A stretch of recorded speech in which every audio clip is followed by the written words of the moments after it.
তলাতল ঘৰলৈ যায়, তলাতল ঘৰত আপুনি দেখিব যে তাত সেই A+M জাতীয় বহুত কথা তেনেকৈ লিখিত থাকে কোনোবাৰ প্ৰেমিক যুগলে। আমি দেখোঁ বিয়েৰৰ বটল পৰি থাকে, মাংসৰ টুকুৰাৰে খোৱা পাত পৰি থাকে। সেই বস্তুখিনি খুব নামদাঙক লৈ বহুত গীত ৰচিছে বহুতে, কিন্তু নামদাং শিলৰ সাঁকোৰ যিটো অৱস্থা নৰ্দমাৰ দৰে অৱস্থা হৈছে আচলতে গোটেই ঠাইখিনি ধৰিবই নোৱাৰে যে সেইখন নামদাং সাঁকো।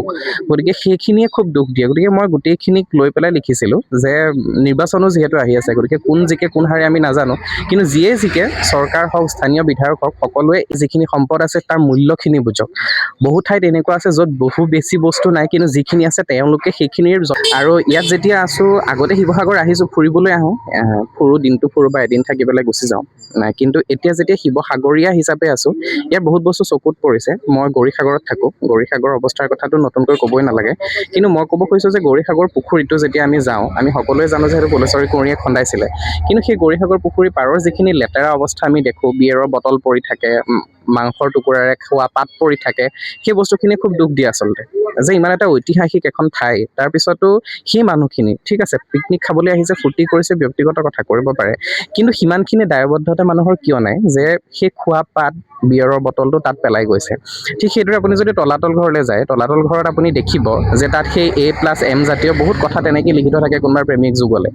এতিয়া সেইখন তলাতল ঘৰৰ দেৱালত য'ত সোমালেই আমাৰ ক'ৰবাত বুকু অকণ কঁপি যায় যে ইয়াতেই সেই স্বৰ্গদেউ মানে ডা ডাঙৰীয়া আছিল বুলি, তাৰ দেৱালত কেনেকৈ সেইদৰে লিখিব পাৰিছে তাৰমানে তেনেকুৱা ধৰণৰ সস্তীয়া কথা। গতিকে সেইটো লৈ পেলাই খুব বেয়া লাগে। লগতে নামদাং শিলৰ সাঁকোৰ যিটো অৱস্থা, নামদাঙক লৈ বহুত গীত ৰচিছে বহুতে, কিন্তু নামদাং শিলৰ সাঁকোৰ যিটো অৱস্থা নৰ্দমাৰ দৰে অৱস্থা হৈছে আচলতে গোটেই ঠাইখিনি ধৰিবই নোৱাৰে যে সেইখন নামদাং সাঁকো। গতিকে সেইখিনিয়ে খুব দুখ দিয়ে। গতিকে মই গোটেইখিনিক লৈ পেলাই লিখিছিলোঁ যে নিৰ্বাচনো যিহেতু আহি আছে, গতিকে কোন জিকে কোন হাৰে আমি নাজানো, কিন্তু যিয়ে জিকে চৰকাৰ হওক স্থানীয় বিধায়ক হওক সকলোৱে এই ক্ষেত্ৰত অকণমান চকু দিব লাগে।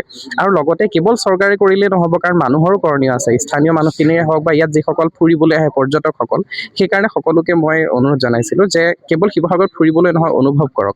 আমাৰ এটা 600 বছৰীয়া সোণসেৰীয়া ইতিহাস আছে, আমাৰ ইমানখিনি কীৰ্তিচিহ্ন আছে, 500ৰো অধিক কীৰ্তিচিহ্ন শিৱসাগৰত আছে।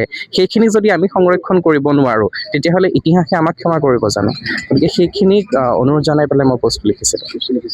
আৰু এই পোষ্টটোত আপুনি আচলতে মানে আপোনাৰ মতে, যিহেতু আপোনাক বহুতে অনুসৰণ কৰে, আপুনি আপোনাৰ মতে শিৱসাগৰৰ আচলতে গোটেই আপুনি আচলতে গোটেই যিটো অৱস্থা, এই অৱস্থাটোৰ কথা আপুনি পোষ্টত আপুনি আচলতে লিখিছে, কিন্তু আপোনাৰ মতে চৰকাৰ বা প্ৰশাসন বা যি আচলতে যি পুৰাতত্ত্ব বিভাগ বা যি আচলতে উন্নয়ন যিখিনি কৰিব লাগে, সেইখিনি কেনেধৰণে কৰিব লাগে বুলি আপুনি ভাবে? চাওক, কেনেধৰণে কৰিব লাগে তাৰ সংশ্লিষ্ট কিছু বিষয়া থাকিব, তাৰ বিশেষজ্ঞ থাকিব, তেওঁলোকৰ সৈতে আলোচনা কৰি গোটেইখিনি আৰম্ভ কৰিব পাৰিব, সেইটো তেওঁলোকৰ দায়িত্ব। মই এজন সাধাৰণ ইয়াৰ শিৱসাগৰৰ মানুহ হিচাপেহে মই কথাখিনি কৈছোঁ, গতিকে সেইখিনি তেওঁলোকে আগুৱাই নিব। কিন্তু মোৰ মূল কথাটো হ'ল কেৱল কীৰ্তিচিহ্নৰ লগতে নহয়, গোটেই চহৰখনক কিয় আমি এখন খুব ধুনীয়া হেৰিটেজ চিটি হিচাপে আমি কিয় প্ৰতিষ্ঠা কৰিব নোৱাৰোঁ?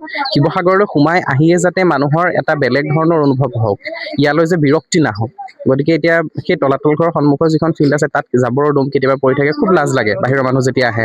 গতিকে সেই গোটেই বস্তুখিনি এতিয়া মই সেই পোষ্টটোতে বহুতে কমেণ্ট দিছে যে গৌৰীসাগৰৰ স্থানীয় বহু মানুহে হেনো তাত ডাষ্টবিনৰ ব্যৱস্থা কৰিছিল, NSS কৰ্মীয়ে ডাষ্টবিনৰ ব্যৱস্থা কৰিছিল বাঁহেৰে সজা, কিন্তু তাৰপিছত দুদিনমান পিছত গৈ দেখিছে সেই ডাষ্টবিনখিনি ভাঙি থৈছে। কোনে ভাঙিছে সেইখিনি?